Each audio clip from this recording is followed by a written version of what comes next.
So, welcome to the Head of a Roman Patrician discussion.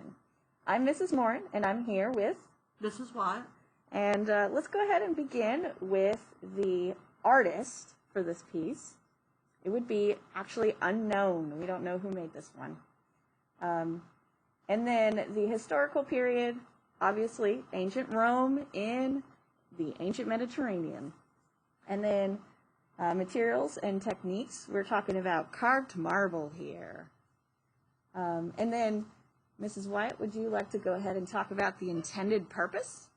Well, the intended purpose is that it's a veristic portrait.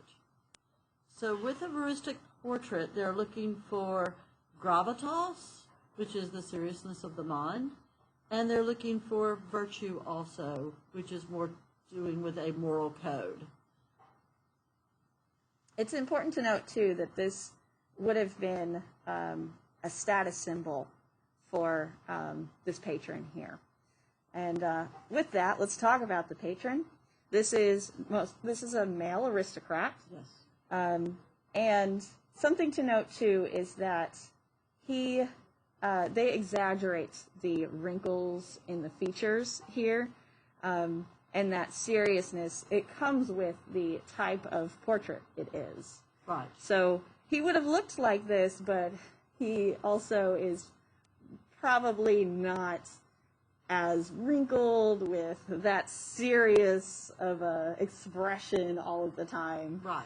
It definitely had a lot to do with the type of portrait it was. But you definitely would have recognized them. Yes.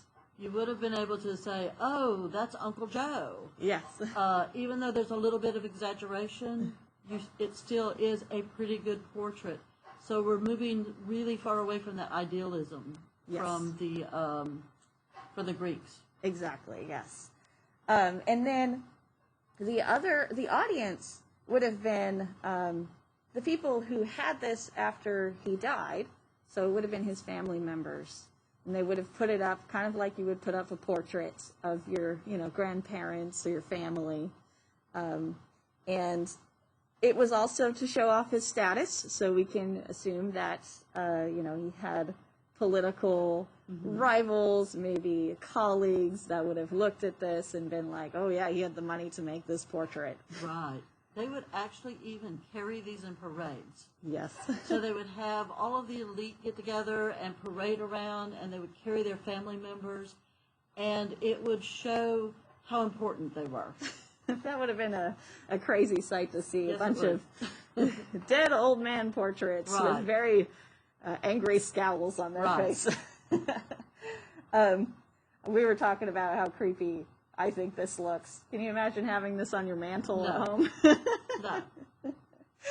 This is a great example, though, of that verism, that seriousness, and you'll see that more in some of the other examples of Roman art.